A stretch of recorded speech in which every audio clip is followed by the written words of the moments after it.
Libérons nos énergies, c'est, tout sauf un changement, brutal. C'est une transformation progressive, en tout cas, c'est, comme ça que je l'ai compris. D'ailleurs, Geoffroy, tu parles d'une stratégie des petits pas. Est-ce que tu peux nous en dire plus? Oui, enfin, moi, je sais travailler sur le temps long, c'est-à-dire que finalement, sans doute qu'il m'aura fallu 13 ans à ADT pour mettre en place un certain nombre de choses. Et donc, oui, je pense pas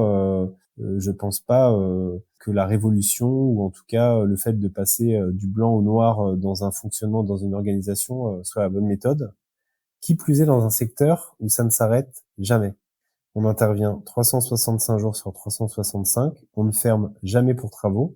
Donc, il faut bien avoir en tête que au moment où on va mettre des choses en place, eh ben, on aura toujours de l'activité, des nouvelles demandes, des arrêts de travail, des imprévus qui vont, enfin, qu'on devra pouvoir continuer à gérer. Donc, par nature, il me semble que on peut pas avoir des objectifs qui sont trop ambitieux. En cela, je m'inscris en faux, ou en tout cas de côté par rapport à d'autres théoriciens dont j'ai entendu le nom et qui disent que pour innover, ou pour innover, il faut être dans la rupture, et que pour être dans la rupture, il faut aller d'un point A à un point B, et que si on va sur un point trop proche de notre point de départ, bah, finalement on va rester dans un fonctionnement classique sans aller dans la rupture et dans l'innovation.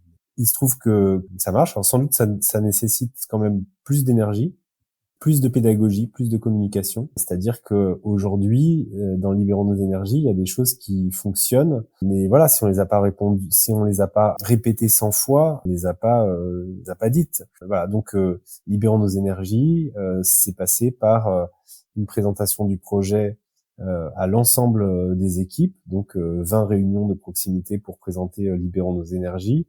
Et depuis 5 ans, je pense que on a fait quasiment 3 passages de réunions de proximité systématiques auprès de l'ensemble des salariés.